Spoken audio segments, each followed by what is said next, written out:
Hey guys, welcome to my channel, The Simply Essential Approach, where we live simply and sustainably in everything that we do.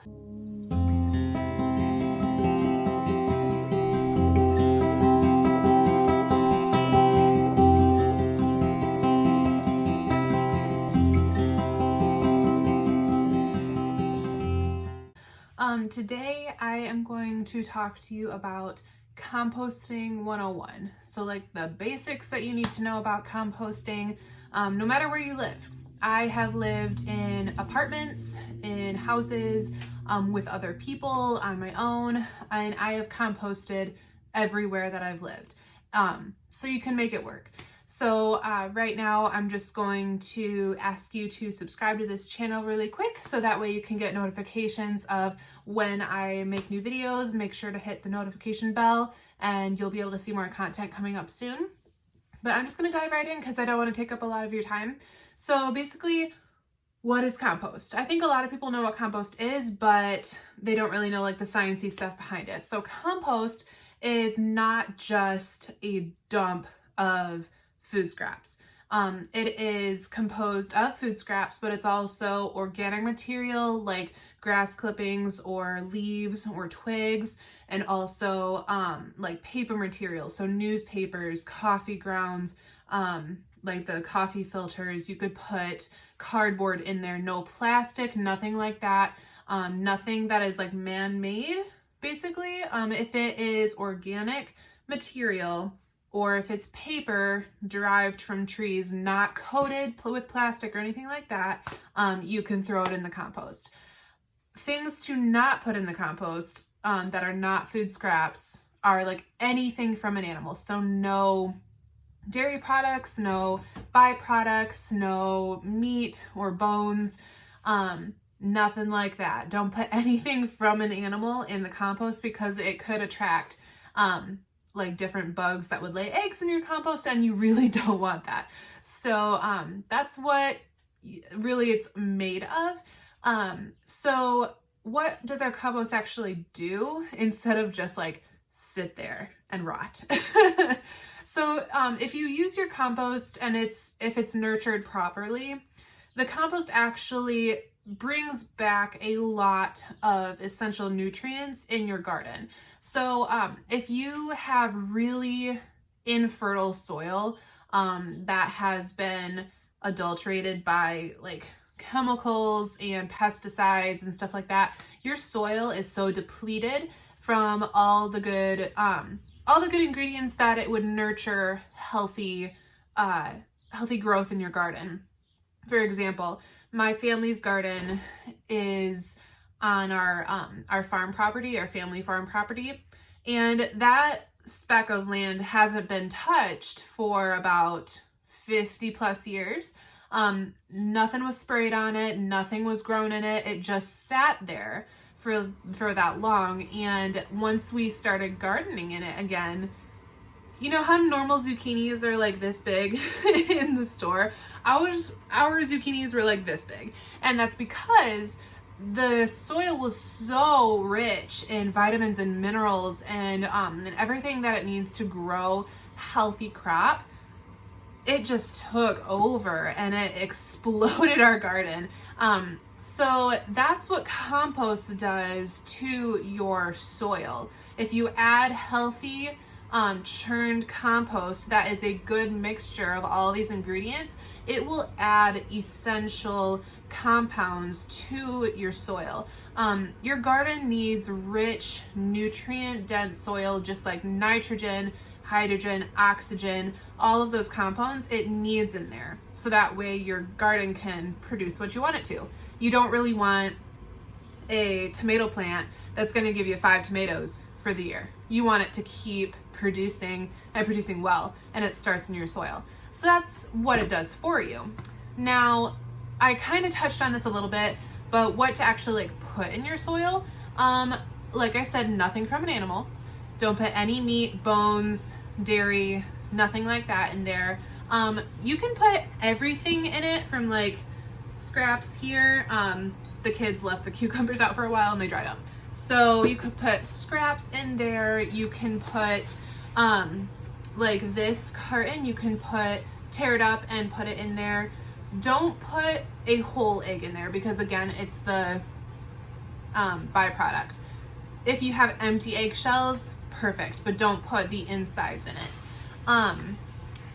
You could tear up like a ton of scraps here. That would be like the cardboard material, nothing coated in plastic, nothing like that, untreated, as close to cardboard like this as you can get.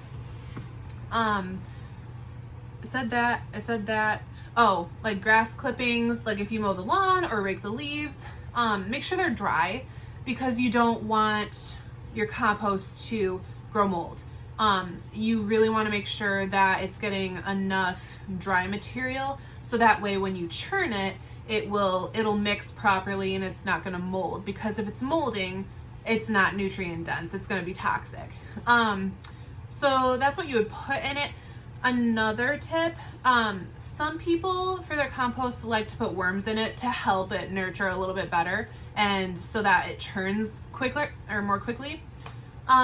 If you do that, for one, either harvest your own earthworms, which you can do. Find a big open field and start digging. You will find earthworms. They will be long. They'll be about this big. They're gross and nasty and disgusting, but they will do the job for you. Or you can get a little canister of red wiggler worms just from the store. In the fishing department at the store, they have worms all the time, and you want the red wigglers. So they will do the job for you, so that way you don't have to churn it as much and you'll get more healthy compost faster. But if you do that, if you use worms, don't put acidic food in there because worms don't like acidic food. So no citrus rinds, no lemon, orange, grapefruit, nothing like that. No citrus at all, because they will not really do well in an acidic environment. But everything else is fine. You can put everything else in there. So how to house your compost then? I touched on this a minute ago. You want to make sure that it's aerated. So if you have a closed off container for housing your compost, just make sure that it has enough air pockets to move and aerate your compost. Because again, you don't want mold. If you're going to build your compost bin, say like out of wood, you can do that. Just make sure that it's not going to collect water anywhere in there. And then here's where it gets fun. So if you have a homestead, if you have a big open place to compost and you have all the space in the world and you don't have to worry about neighbors or landlords or anything like that, by all means, build your own compost bin. But if you are renting a space or if you have an apartment or something like that, it gets to be a little trickier and you have to be creative. For me, I currently rent my house, so I can't build a bin because I'm not going to be here forever. What I did is I just went to Walmart. I got a $15 trash bin. I poked holes in it everywhere, lots of holes, and I just started filling it up. And once it got to be about like halfway full, I secured it with, what are those called? Bungee strips. And I got the lid on there, secured it tight, and I rolled it. I just rolled it across the lawn. I filled it up with all my scraps, my grass clippings, my cardboard, and I rolled it up and all the way across the lawn so that way it would mix. And every like couple weeks I'll do that just so that way it's churning and it's not collecting mold or moisture anywhere. And that's all you gotta do. You just gotta make sure that you're turning it. And it will steam, it'll get warm because, I mean, it's working. It's organic living compounds in there. So it's gonna be a warm spot, especially in the wintertime where you're gonna be like, why is it steaming? It's because it's active ingredients in there. And that's what you want it to do. You want it to be warm. So when to use it, I would wait until it is as close to dirt as possible. Once it looks less like food and more like earth, that's when you should use it.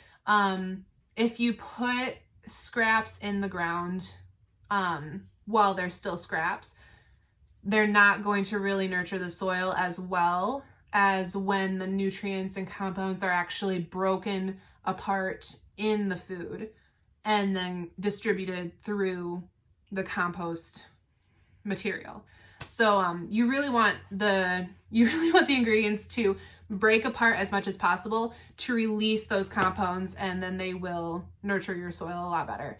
So just wait till it looks like dirt. So that's all I got for you. Hire the kids to, pull apart the scraps and all the cardboard and all that stuff. They love to do that. My oldest, she's the one that rips up all the cardboard and puts it in the bag for me, and she gets a quarter for every time she does it. So if you have any questions, let me know, but that's all I got. So if this was helpful for you, please like this video and comment below if you are currently composting and what you put in it, how you're doing it, where you're living, all the details. I want to know about it. So, all right, guys. Well, happy dreary Thursday. Bye.